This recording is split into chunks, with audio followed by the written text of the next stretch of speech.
Shri B are Mirdha राजकीय महाविद्यालय नागौर में बीए द्वितीय वर्ष हिंदी की कक्षा में आज का विषय है हिंदी नाटक की विकास यात्रा।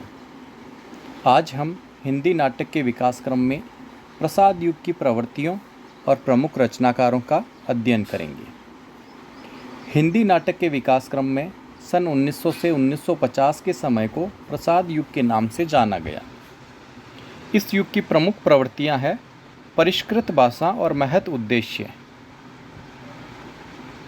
नाटकों की भाषा तत्समनिष्ठ रही, संस्कृत के शब्दों की प्रधानता रही और नाटकों का जो उद्देश्य है वो अपने आप में बहुत महान है। उदात्त मानवीय भावों को प्रस्तुत करना इन नाटकों का उद्देश्य है। दूसरी प्रवृत्ति है पूर्वार्ध में अनुवादित एवं उत्तरार्ध में मौलिक नाटक।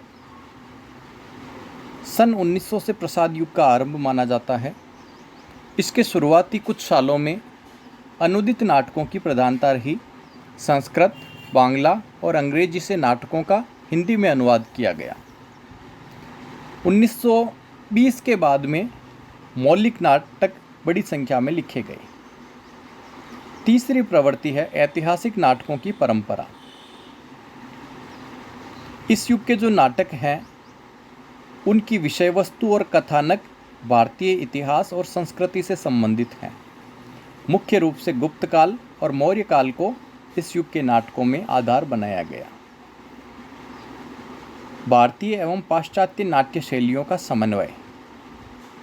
भारतीय नाट्य शैली जहाँ रस प्रधान है, वहीं पश्चिमी नाट्य शैली में 7 तत्वों को प्रमुख माना गया। पश्चिमी नाट्य विधा संघर्ष को प्रधानता देती है। तो भारतीय और पाश्चात्य दोनों तरह की नाट्य शैलियों का प्रयोग इस युग में हुआ है। भारतीय शैली में प्राय सुखांत नाटक लिखे जाते थे, लेकिन पश्चिम के प्रभाव से प्रसाद युग में दुखांत नाटकों की भी रचना की गई है। अगली प्रवृत्ति है कल्पना एवं ऐतिहासिकता का समन्वय।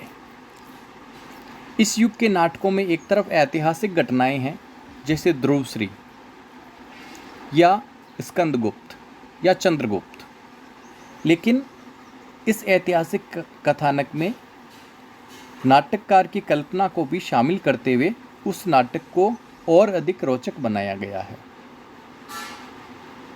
अगली प्रवृत्ति है उदात्त नारी पात्र। इस युग के नाटकों में उदात्त नारी पात्रों की योजना की गई है। ये नारी पात्र एक तरफ कर्म का संदेश देते हैं, दूसरी तरफ मानवीय भावों के वाहक हैं। इनके साथ ही विदूषक की योजना, जो भारतीय नाट्य परंपरा का एक अभिन्न हिस्सा है, ऐसे पात्रों को भी इन नाटकों में शामिल किया गया है। अगली प्रवृत्ति है काव्यात्मकता। ये नाटक भावना प्रधान है और इनकी भाषा और शैली काव्य की तरफ अपना रुझान प्रदर्शित करती है। जयशंकर प्रसाद हिंदी छायावाद के एक महान कवि रहे, अतः इनके नाटकों में अपने आप ही काव्यात्मकता का समावेश हो गया। महत संदेश, यानी इस युग के नाटकों में महान संदेश दिया गया है। ये संदेश मानवता से संबंधित है। दार्शनिकता, ये नाटक भौतिक जगत के इतिहास और संस्कृति के कथानक को प्रस्तुत करते हुए दार्शनिकता की झलक दिखाते हैं, जहाँ आत्मा और परमात्मा के संबंधों का हल्का सा संकेत हमें मिलता है। मनोवैज्ञानिकता और अंतर्द्वंद्व का चित्रण। इस युग के नाटकों में एक तरफ मनोवैज्ञानिकता है और मनोवैज्ञानिकता के तहत ही पात्रों के अंतर्द्वंद्व को चित्रित किया गया है। जैसे स्कंदगुप्त नाटक में एक तरफ उसके मन में राष्ट्र के प्रति अपने कर्तव्य का बोध है, दूसरी तरफ कथानायक की अपनी निजी जिंदगी है। व्यक्तिगत कर्तव्य और राष्ट्रभक्ति का बोध, इन दोनों के मध्य संघर्ष को प्रस्तुत किया गया है। यही अंतर्द्वंद्व हमें अन्य नाटकों में भी देखने को मिलता है। अगली प्रवृत्ति है भारतीय संस्कृति का गौरव आख्यान। इन नाटकों में से अधिकतर की कथा वस्तु इतिहास से संबंधित रही और इतिहास में भारतीय संस्कृति की श्रेष्ठता को, उसकी अच्छाइयों को दर्शाया गया है। प्रमुख नाटककार हैं पंडित रूपनारायण पांडे।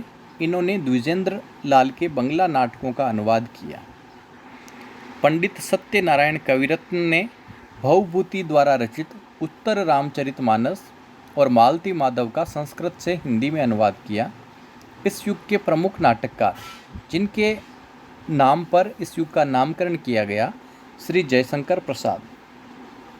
आपके कुल 11 नाटक हैं, जिनमें पहला नाटक है सज्जन, जो कि 1911 में लिखा गया।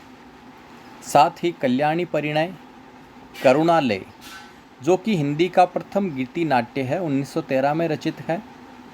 प्रायश्चित, राज्यश्री और विशाख। इसके बाद में अजातशत्रु, कामना, जो कि एक प्रतीकात्मक नाटक है। जन्मेजय का नाग यज्ञ, एक घूंट, इसे डॉक्टर नगेंद्र और अज्ञेय हिंदी की प्रथम एकांकी मानते हैं। और अंतिम चरण में 3 नाटक इनके स्कंदगुप्त, चंद्रगुप्त और ध्रुव स्वामिनी। इन नाटकों की विशेषता है इनका अंतर्द्वंद, इनकी भावात्मकता, और अंतिम नाटक ध्रुव स्वामिनी अभिनय के स्तर पर भी एक बेहतरीन नाटक सिद्ध हुआ है। अगले नाटककार गोविंद वल्लभ पंत के प्रमुख नाटक हैं अंगूर की बेटी, अंतःपुर का छिद्र, राजमुकुट, सिंदूर की बिंदी और विषकन्या। इनके नाटकों में एक तरफ ऐतिहासिक कथानक है, दूसरी तरफ समाज की समस्याओं और कुरीतियों को दर्शाया गया है। हिंदी के प्रसिद्ध कथाकार मुंशी प्रेमचंद ने संग्राम, करबला और प्रेम की वेदी नाम से 3 नाटकों की रचना की। हरिकृष्ण प्रेमी प्रसाद परंपरा के नाटककार रहे।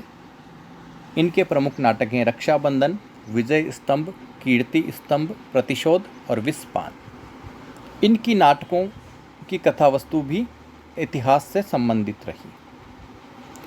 उदय शंकर भट्ट ने भी ऐतिहासिक नाटक लिखे हैं, जिनमें दाहर, विक्रमादित्य, अम्बा, शक विजय, सगर विजय आदि प्रमुख हैं। इनके गीति नाट्यों में मत्स्यगंधा, विश्वामित्र और राधा प्रमुख हैं। उपेंद्र नाथ अस्क, जो कि मुंशी प्रेमचंद की परंपरा में आते हैं, इन्होंने मुख्य रूप से सामाजिक उपन्यास और नाटक लिखे हैं। अस्क जी के प्रमुख नाटक हैं स्वर्ग की झलक, छठा बेटा, कैद और उड़ान, अलग अलग रास्ते और अंजो दीदी। सेठ गोविंद दास ने कर्तव्य, उषा, हर्ष, विकास, प्रकाश, शेरशाह, कुलीनता आदि नाटक लिखे। लक्ष्मी नारायण मिश्र इस युग के प्रमुख नाटककारों में से एक हैं।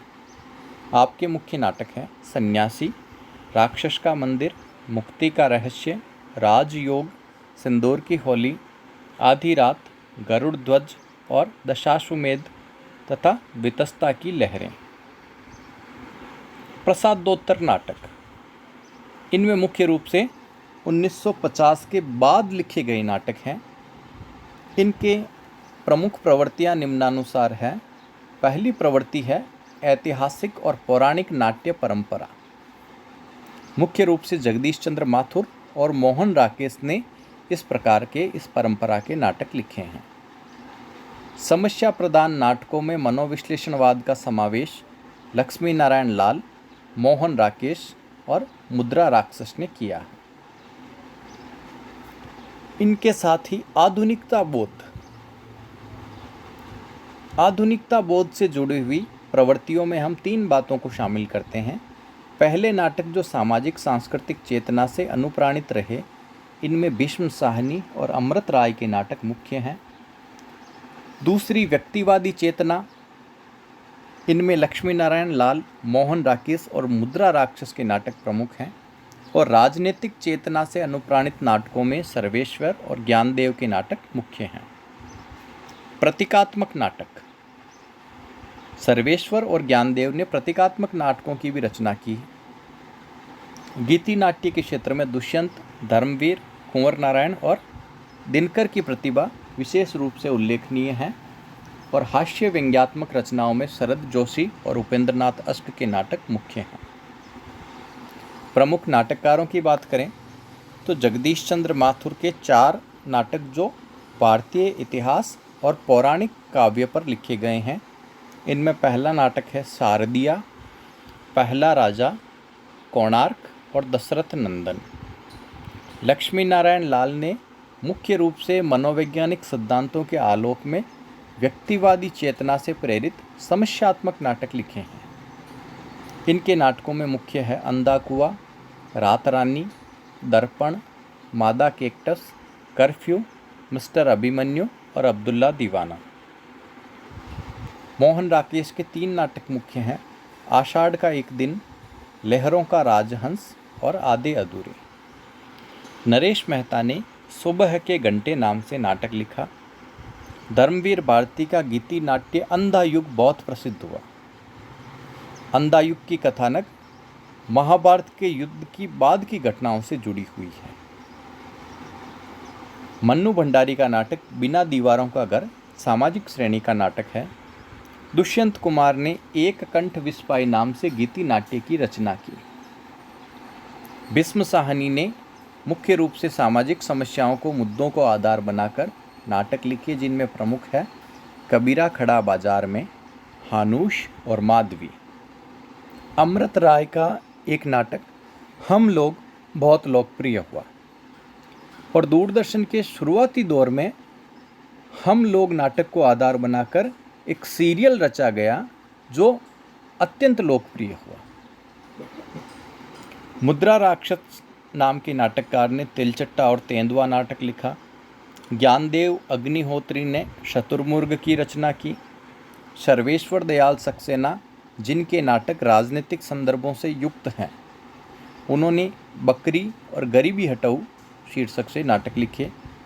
उपेंद्र नाथ अश्क का एक हास्य व्यंग्यात्मक नाटक है साहब को जुकाम है। हास्य और व्यंग्य की परंपरा में शरद जोशी ने एक था गधा उर्फ अल दाद खां नाम का नाटक लिखा। रमेश बख्शी ने देवयानी का कहना है और तीसरा हाथी नाम के नाटक की रचना की। तो ये है प्रसाद युग और प्रसादोत्तर युग। इससे पहले की कक्षा में हम हिंदी नाटक के शुरुआती दौर का अध्ययन कर चुके हैं।